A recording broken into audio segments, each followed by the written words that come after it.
Mars media நேயர்களுக்கும் அன்பர்களுக்கும் இந்த நாள் இனிய நாளாக அமைய எல்லாம் வல்ல இறைவனை பிரார்த்திக்கின்றோம். இந்த சேனல் உங்களுக்கு பிடிச்சிருந்தா மறக்காம சப்ஸ்கிரைப் பண்ணுங்க, ஷேர் பண்ணுங்க, லைக் பண்ணுங்க, கமெண்ட் பண்ணுங்க.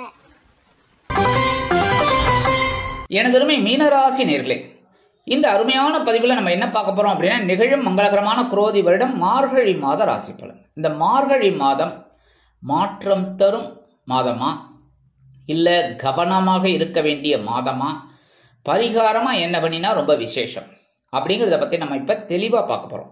ஃபர்ஸ்ட் ஆஃப் ஆல், உங்களோட ராசிநாதனும் ஜீவனாதிபதியுமான குரு பகவான் சகாயஸ்தானமாக 3ஆம் இடத்துல இருக்க சுமாரான பலன்கள் தான். ஆனா வக்ரகதியில் இருக்க ஓரளவுக்கு இப்ப உங்களோட முயற்சிகள் சாதகமாகும்.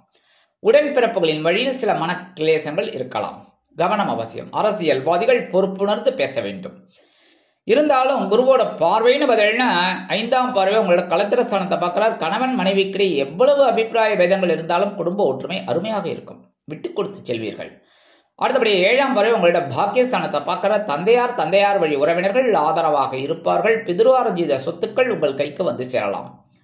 அடுத்தபடியாக 9ஆம் பார்வை உங்கள் லாபஸ்தானத்தை பார்க்கறதுனால தொழில் வியாபாரம் லாபகரமாக செல்லும். உத்தியோகத்தில் நீங்கள் விரும்பிய உயர்வுகளை பெறுவீர்கள். 11, 12 குடை அதிபதி சனீஸ்வர பகவான், லாபாதிபதி விரையாதிபதி எங்க இருக்கார்? உங்க விரைய ராசி. என்ன 7.5 அப்படியே ஓடிட்டு இருக்கு. கொஞ்சம் மனசுல சங்கடமும் இருக்கு. ஆனா நிறைய பேருக்கு வீடு மனை வாகனம் இதெல்லாம் வாங்குற ஒரு யோகம் இருந்திருக்கு. இருந்தாலும் மனசுல ஒரு குழப்பம் இருந்துகிட்டே இருக்கு, டென்ஷன். கரெக்டா?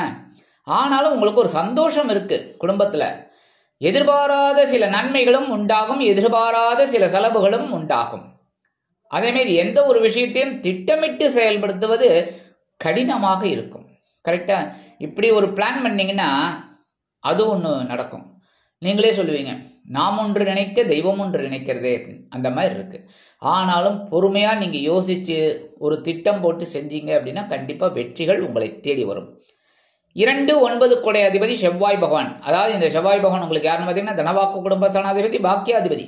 சூப்பர். அவர் இருக்கிற இடம் பஞ்சமஸ்தானம். பஞ்சமஸ்தானத்துல இருக்கிற செவ்வாய் பகவான் நீச்சம் அடைந்து வக்கரகதி அடைகிறார்.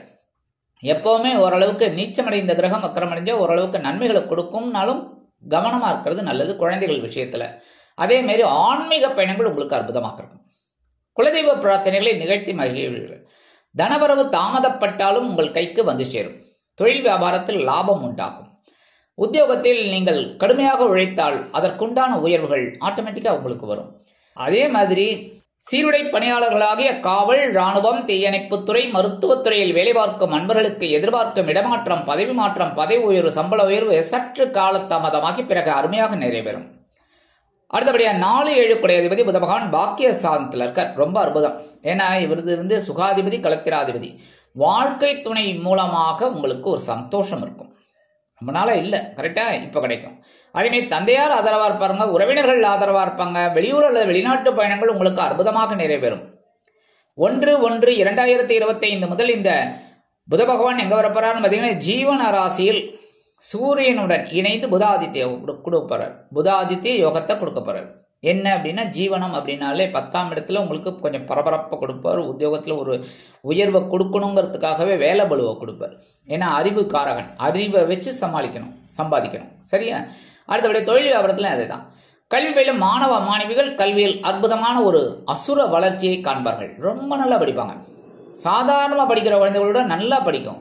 படிக்கவே படிக்காத குழந்தைகள் ரொம்ப நல்லா படிக்க ஆரம்பிச்சிருவா. அவ்வளவு டேலண்ட் கண்டிப்பா இந்த தடவை கிடைக்கும். கடுமையா முயற்சி பண்ணணும் எல்லாருமே, படிக்கிற குழந்தைகள் அத்தனை பேருமே. சரியா? அதே மாதிரி எழுத்து மற்றும் அச்சுத்துறையில் இருக்கும் அன்பர்களுக்கு புதிய வாய்ப்புகளின் மூலம் அருமையான ஒப்பந்தங்கள் வந்து சேரும்.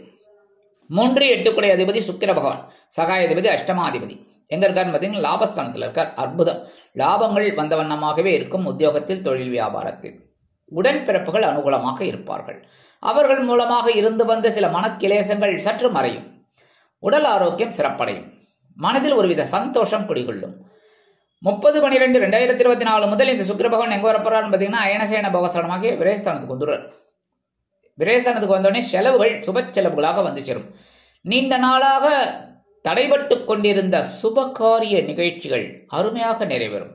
குழந்தைகளோட கல்வி, குழந்தைகளோட திருமணம், புத்திரபாக்கியம் இதெல்லாம் தடை தாமதங்களை சந்திச்சுது, இப்போ அருமையாக நிறைவேறும். உங்கள் வீட்லேயும் குவா குவா சத்தம் கேட்கும்.